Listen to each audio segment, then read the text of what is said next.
Hi everyone, welcome back to another Lovin' Off the Land video this week. This week we got a really interesting idea through our Facebook group from one of our members on there. So if you're not following our Facebook, definitely go on there. We've got a great community of people who are always kind of exchanging ideas and giving us new ideas. It is mid-February here on the West Coast and our rhubarb has started to sprout up. As you can see, we're starting to get some little leaves coming through and those first starting knobs that are coming out of the ground. And we had someone come up with an idea that we should try forcing our rhubarb.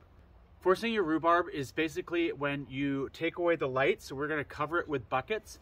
And what that does is it forces the leaves to kind of sporadically shoot up for light or try and find light. So you get these long stems that come a lot sooner. And they're actually less bitter than if you leave it and they're photosynthesizing. So we have 3 knobs here. So we're going to kind of do an experiment. If you've followed along with us before, you know that we love doing experiments and are always trying new things. So we're going to kind of do a bit of a time lapse over the next 8 weeks here and see if we can get our rhubarb to force into growing long stems for us and get something early going in the spring here. So our first bucket, we're just going to totally cover. It has no holes, no light or anything in it. So we're just going to place it over this first knob here and totally cut that off from photosynthesis. And what this should do is sort of force it to shoot up those stems in an attempt to search for light. One important thing to note as well is that you want to do this with established rhubarb plants that are going to have enough kind of nourishment stored up in order to shoot those stems up. So you don't want to be doing this with new plants. The more established they are, the better this is going to work. So we've got that bucket there. Our second bucket, we use this for growing mushrooms and have some great videos on that as well. But we've got some holes in the bottom here. So we're going to put that over our second one and just see with a little bit of light getting in through the sides, if that still forces it to shoot it up to kind of try and reach that light. So it's not going to be getting direct sunlight. So we'll see if that kind of makes a difference between the one that is totally covered. And then we have our third one there that we're just going to leave out as we normally would, that we'll be getting sun throughout the days as they get longer here. And we'll kind of do an experiment to see which works best, what grows better. And we'll do a taste test at the end just to see if that bitterness is really less in the one that did not get any light. So we'll kind of pull these buckets off every day or two and provide updates moving forward here and see what they get to in the end.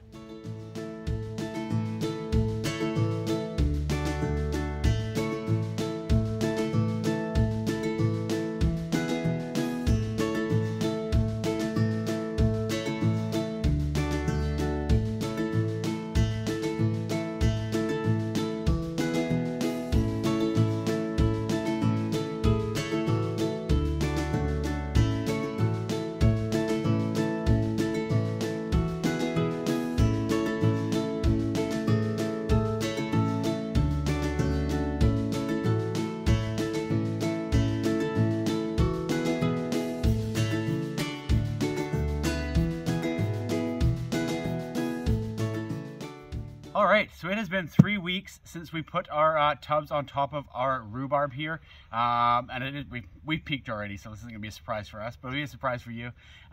You can see quite a difference between all 3 of them, which is kind of interesting.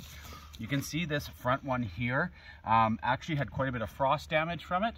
So it's not only that it didn't sprout very much, it's that the frost got to it and damaged it. So these are a great way as well, we found, just to protect them from the frost in these kind of early spring months. So the first one we're going to pull up is the one that has these holes in the top of them.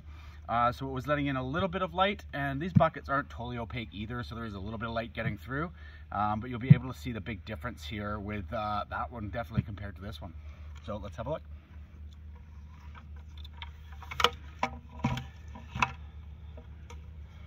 So as you can see, these 2 especially have really kind of shot up and grown long. We'll show you now, we'll just do another quick shot and show you some of our other rhubarb plants that weren't covered, that have grown a little bit more than the one that was damaged by frost, but they're definitely not as long as this. And they also don't have this redness the whole way through. We cut a piece off of one of our other ones, and you can see a lot of it has this kind of greenness in it. And that's one of the other great things about forcing rhubarb, is it gets these nice red straight stalks, which is kind of what you want. And we'll do a little taste test after as well, but apparently they're a lot more sweet than these ones that have the green in them. So Pretty impressed with that compared to that one. What a huge difference. The leaves are greener.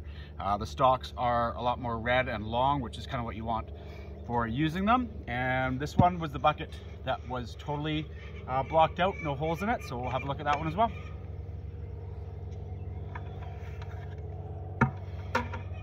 So a little less growth in this one, but you can also see the difference obviously from the one that wasn't covered at all. Protected it from the frost. The stalks are red all the way up to the top, and definitely longer than the one that's there, but not quite as long as the one that had the light in the top. So pretty interesting experiment, and something that's super easy to do. Like, it's not a lot of work. Simply put a bucket over top of your rhubarb and you're going to get a lot more usable stalks that you can use for making pies or whatever you use your rhubarb for. All right, so we'll do a quick taste test here.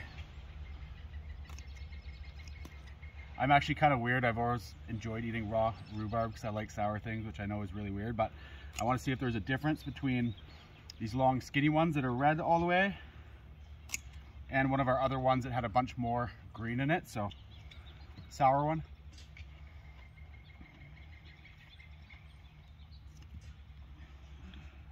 And we'll show you after, there's actually a lot more red on the inside of there too, so it's quite a difference. That was sour as you'd expect.